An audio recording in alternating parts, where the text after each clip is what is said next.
Press మిత్రులకు నమస్కారం. ఈరోజు హైడ్రా కమిషనర్ అయినటువంటి రంగనాథ్ గారు ఒక మాట చెప్పారు. ఏంటంటే హైడ్రాను జిల్లాల వారీగా తీసుకురావాలని చెప్పి, జిల్లా స్థాయిలో తీసుకురావాలని చెప్పి కాంగ్రెస్ పార్టీ ఎమ్మెల్యేలు కోరుకుంటా ఉన్నారు. మరికొద్ది రోజుల్లో అసెంబ్లీలో ప్రతిపాదించే అవకాశాలని చెప్పి వారి ఇంటర్వ్యూలు చెప్పారు. దీనిని తెలంగాణ జాగృతి తీవ్రంగా ఖండిస్తూ ఉంది. ఎందుకు ఆ మాట అంటా ఉన్నామంటే, హైదరాబాద్లో హైడ్రా గురించి, హైడ్రా చేసిన విధ్వంసాలు, మీ దమనకాండాలు పేదల పాలిట ఏ రకంగా శాపంగా మారినాయి అనేది గత సంవత్సరాల కాలంగా చూస్తూ ఉన్నాం. ఎన్నిసార్లు కోర్టులు మెట్టకాయలు వేసినా, ప్రజల నుంచి ఎంత ఇబ్బందులు వచ్చినా సరే హైడ్రాని అదే రకంగా కంటిన్యూ చేసుకోబోతూ ఉన్నారు.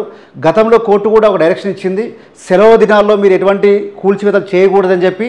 ఆ తర్వాత కొంత మార్పు వచ్చింది, కానీ ఇప్పటికీ కూడా బడాబాబుల జోలికి వెళ్లకుండా కేవలం ఆకలితో అలమటించుకుంటూ 20-30 సంవత్సరాలు కష్టపడి కూలి పని చేసుకుంటూ కట్టుకున్నటువంటి ఇండ్ల మీద 20 గజాలు, 30 గజాలు, 60 గజాలు ఇండ్ల మీద పడి వాళ్ళని కూల్చి చివరికి ఏం సాధించారు అంటే, ఈ సంవత్సర కాలంలో సాధించింది ఏం లేదు, జీరో.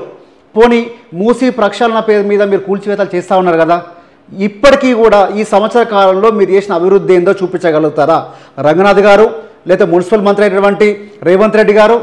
దీని మీద సమాధానం చెప్పాల్సిన అవసరం ఉంది ఈ రాష్ట్ర ప్రభుత్వము. అంతే తప్ప మీ ఇష్టానుసారం హైడ్రా మేము ఏం చెప్తే అది అయిపోతుంది.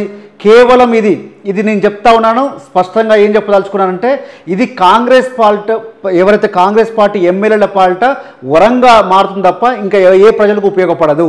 ఎందుకు వరంగా మారుతుందంటే, ఈ రాష్ట్రంలో ఏ ఒక్క సంక్షేమ పథకాలు అమలు చేయనటువంటి పరిస్థితుల్లో కాంగ్రెస్ పార్టీ ఉంది.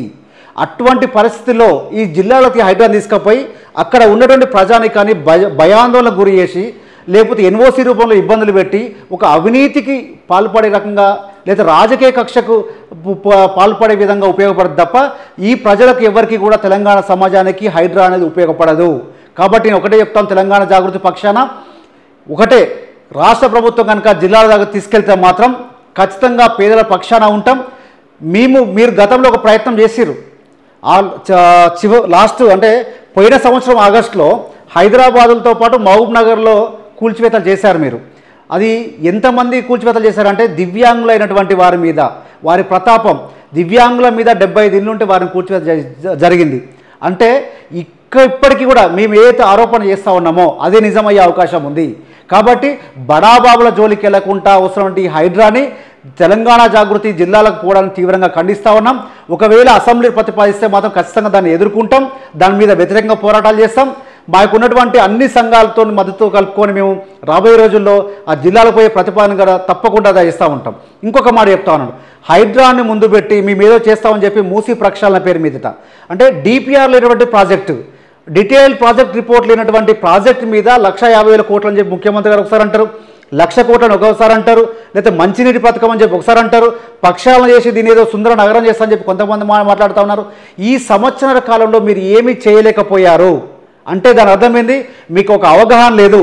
ఒక డిపిఆర్ లేని ప్రాజెక్టులకు మీరు ఏ రకంగా ఇల్లు తొలగిస్తారంటే సమాధానమైన పరిస్థితి. కాబట్టి ఒకటే ఒక డిమాండు, మేము హైడ్రా తరఫున మేము ఏదైనా చేస్తాము, ప్రజలను ఇబ్బంది పెడతాము, మా ఎమ్మెల్యేల పాలిట ఒక వరంగా మారుతుంది అని తీసుకపోయి జిల్లాలో తీసుకపోతే మాత్రం ఖచ్చితంగా అడ్డుకుంటామని చెప్పి రాష్ట్ర ప్రభుత్వాన్ని హెచ్చరిస్తూ ఉన్నాం.